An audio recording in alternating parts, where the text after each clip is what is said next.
সুপ্রিয় দর্শক আসসালামু আলাইকুম। দেশ ও প্রবাসে যারা এই মুহূর্তে ভিডিওটি প্লে করেছেন সবাইকে আন্তরিক প্রীতি ও শুভেচ্ছা জানিয়ে শুরু করছি আমাদের নিয়মিত অনুষ্ঠান জীবনের গল্প। প্রিয় দর্শক, দেখতে পাচ্ছেন একজন বোন হুইল চেয়ারে বসে আছে। তো আমরা যেই পথ দিয়ে যাচ্ছিলাম হঠাৎ করে বোনটির চোখে পড়লো আমাদের। তো বোনটি বয়স কত বা হুইল চেয়ারে কেন বসে আছে, কি হয়েছে, আমরা বিস্তারিত জানার চেষ্টা করব। দর্শক আমাদের সঙ্গে থাকুন। আপু আসসালামু আলাইকুম। ওয়ালাইকুম আসসালাম। আসসালামু আলাইকুম। জি ওয়ালাইকুম আসসালাম রাহমাতুল্লাহি ওয়া বারাকাতুহু। আপু কেমন আছেন? হ্যাঁ ভালো আছি, আপনি কেমন আছেন? জি আলহামদুলিল্লাহ, আল্লাহর রহমতে আমি ভালো আছি। আপু আপনার নাম? মিস রুমা আক্তার। সুমা আক্তার? রুমা আক্তার। আচ্ছা, খুব সুন্দর নাম, রুমা আক্তার। নামটি কে রেখেছে? আমার ফুপু রাখছে। ফুপু রেখেছে? জি। ফুপু রেখেছে কেন? আপনার বাবা মা তারা? ফুপু রাখছে আর কি, শখ লাগছে, ভালোবেসে যে আমার ভাস্তির নাম আমি রাখবো। আচ্ছা, সেজন্য ফুপু রেখেছে। জি। আচ্ছা, আপনার পরিবারে কে কে আছে? আমার আব্বু আছে, আমার 3টা ভাই আছে, একটা বোন আছে। আচ্ছা, সবার বড় কে? আমি। সবার বড় আপনি? জি আলহামদুলিল্লাহ। আর সবাই আপনার ছোট? জি। আচ্ছা, আপনার ভাইরা কি করে আর বোন কি করে? ভাই একজন বাইরে থাকে, আর একজন ফার্নিচারের দোকান আছে, আর একজন এবার ইন্টার পাস ডের পরে।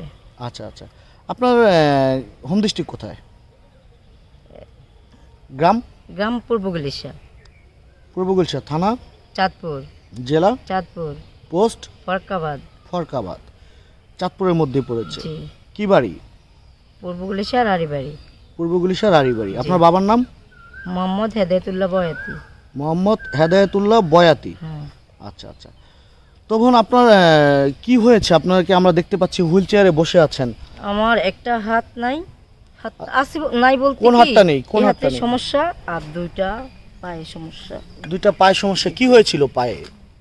জন্মের 1 বছর হয়েছিল, তারপরে জ্বর হয়েছিল। জন্মের 1 বছর পরে জ্বর হয়েছিল। আর ওই হাতটা দেখি, হাতটা কোনো কাজ করতে পারেনি হাতটা দিয়ে? না, কোনো কাজ করতে পারেন না। আচ্ছা আচ্ছা, তো কি জন্মের 1 বছর পরে আপনার জ্বর হয়েছিল? জি। আচ্ছা, তো সেই জ্বর থেকে আপনার কি এই সমস্যাগুলো দেখা দিয়েছে? জি। আচ্ছা, তো ট্রিটমেন্ট করেছিল আপনার বাবা মা? করছিল, তো ভালো হয়নি। জি না। বড় হওয়ার পরে আপনি কোনো ডক্টর দেখাচ্ছেন? কোনো ডাক্তার কাছে গিয়েছিলাম, বলছে যে আমার আব্বু বলছে যে যে পাও কাইটা ভালো করতে, পরে বলছে যে না উনি মারা যাবে পাও কাটলে। কে বলেছে পাও কাটতে? আমার আব্বু বলছে যে পাও কাইটা দেখি হাঁটতে পারি কিনা, ওই যে আলগা পাওগুলো আছে না, কৃত্রিম পাও, ওগুলা লাগানোর জন্য বলছিল আর কি। আপনার আব্বু বলেছিল কৃত্রিম পাও লাগানোর জন্য? আমার মেয়ে তো এইভাবে, তো আমার মেয়ে দেখলে তো আমার কাছে খারাপ লাগে। আচ্ছা বোন, আপনি তো স্বাভাবিক একজন মানুষের মতো জন্মগ্রহণ করেছেন। জি। তো আপনি এই ছোটবেলায় একটি দুর্ঘটনায় আপনি হয়তো আপনি দুটি পা বা একটি হাত আপনার অকার্য হয়ে যায়। জি।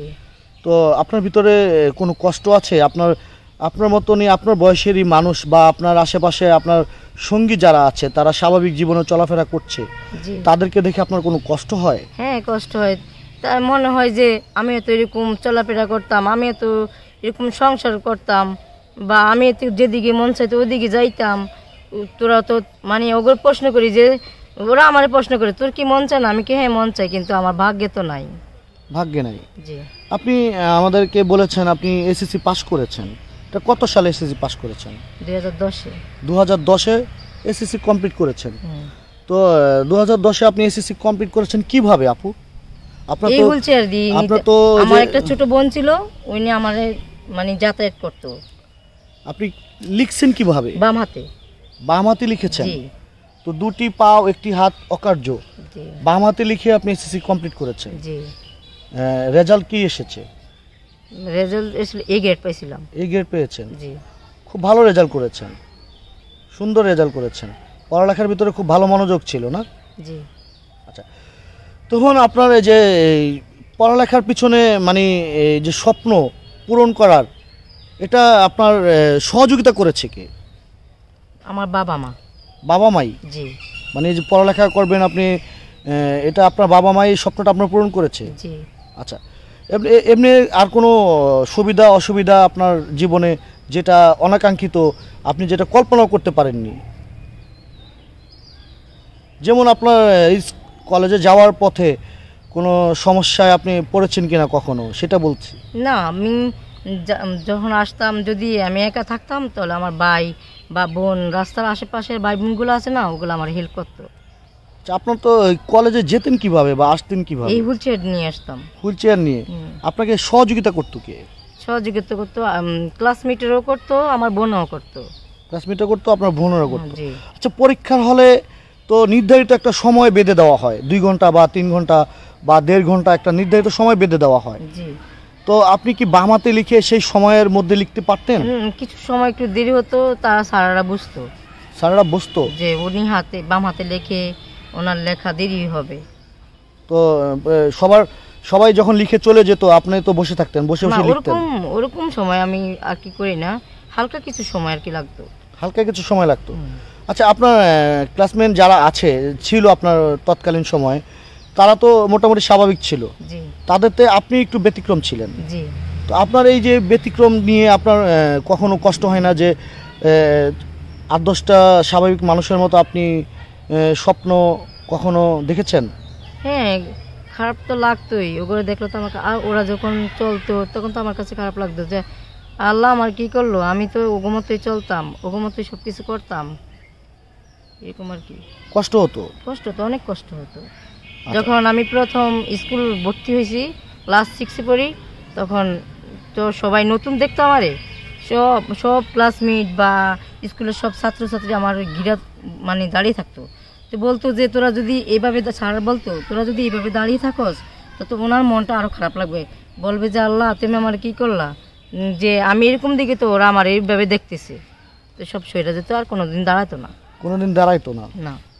আচ্ছা, তো আপনার বাবা মূলত একজন গায়ক না? জি। আচ্ছা, আপনার বাবা গায়ক, আপনি আপনার ভাই বোন সবাই মোটামুটি ভালো আছে, বা আপনার মা একজন হাউস ওয়াইফ। জি। তো তাদের ভিতরে আপনি ফ্যামিলি ব্যতিক্রম। জি। তো আপনাকে নিয়ে তাদের স্বপ্ন কি? স্বপ্ন ছিল মানে যখন স্কুল পড়তাম তখন স্বপ্ন ছিল যে ছোটোখাটো একটা চাকরি পাইলে বা আমার মেয়েটার জীবন সঙ্গিনী কেউ থাকলে এরকম ভালো হইতো, এরকম আর কি আশা ছিল। তো চাকরিটার হয় নাই আর কি। আমার পরে বিয়ে হয়েছিল, বিয়ে হওয়ার পরে আসতাম, মানে এদিকে এদিক আসতে যাইতো, এর ভিতরে আর কি ওই যে গামঝাম লাগিয়ে গেছে। আপনার বিয়ে হয়েছিল? জি। এই যে প্রতিবন্ধী আপনি, মানে যেটাকে বলে বিশ্বের চাহিদা সম্পন্ন, আপনি একজন শারীরিক প্রতিবন্ধী হিসাবে, যাকে আমি খুলে বললাম, আপনাকে বিয়ে করেছে বা আপনার বিয়ে হয়েছে, সেটা কি আপনার প্রস্তাবে না ছেলের প্রস্তাবে? ছেলের প্রস্তাবে। ছেলের প্রস্তাবে। আপনাকে সব দেখে শুনেই তো বিয়ে করেছে। জি। আচ্ছা, তো বিয়ের পরের ঘটনাটা আমরা একটু শুনবো। বিয়ের পরে কি হলো, কতদিন সংসার করেছেন? 2 বছর। মাত্র 2 বছর সংসার করেছেন? জি। আচ্ছা, সন্তানাদি আছে? না। সন্তানাদি হয়নি বা না নেননি? কোনটা? হয় না। হয় নাই? না। চেষ্টা করেছিলেন? করছিলাম। আচ্ছা, ডাক্তারি চেষ্টা করি না আর কি, কবিরাজি চেষ্টা করছিলাম। তো কবিরাজি, আপনি একজন শিক্ষিত মেয়ে, আপনি এসএসসি কমপ্লিট করেছেন, কবিরাজি জিনিসটা আপনি বিশ্বাস করেন কেন? বিশেষ আমি করছি না তো, হে আনছে আমি আর কি করছি। কবিরাজি চিকিৎসা এগুলো আমি বলছি যে আমি ডাক্তারের কাছে যাবো, কইছে আচ্ছা ঠিক আছে তোমার বাড়ি থেকে তুমি ডাক্তারের কাছে চলে যাও। এখন হচ্ছে আধুনিক যুগ, এই যুগে কবিরাজি চিকিৎসার কোনো ভ্যালু নাই, আপনি তো জানেন, আপনি একটা শিক্ষিত মেয়ে, তাই না? জি। আচ্ছা, তো তো আপনি বিয়ের পরে কতদিন সংসার? 2 বছর। জি। তারপর কি হলো? সন্তানাদি হইলো না, তারপর কি হলো? তারপরে যে তার বন্ধু বান্ধব, তার ফ্যামিলি গত চাপ দিছে যে তুই এরকম মেয়ে নিয়ে বিয়ে করছ, তোর কোনোদিন ভবিষ্যৎ হবে না। সে বলছে আমি চোখে দেখে করছি, আমার ভবিষ্যৎ আমি ভালো বুঝি, তোমরা আমার ভবিষ্যতে কি বুঝবা, এরকম করে আর কি করে বুঝাইছে। আচ্ছা আচ্ছা। পরে বুঝাইতে আমি হঠাৎ একদিন বাড়িতে আসলাম, আসার পরে শুনেছি যে ওরা ঢাকাতে নিয়ে গেছে বিয়ে করার জন্য, মেয়ে দেখছে।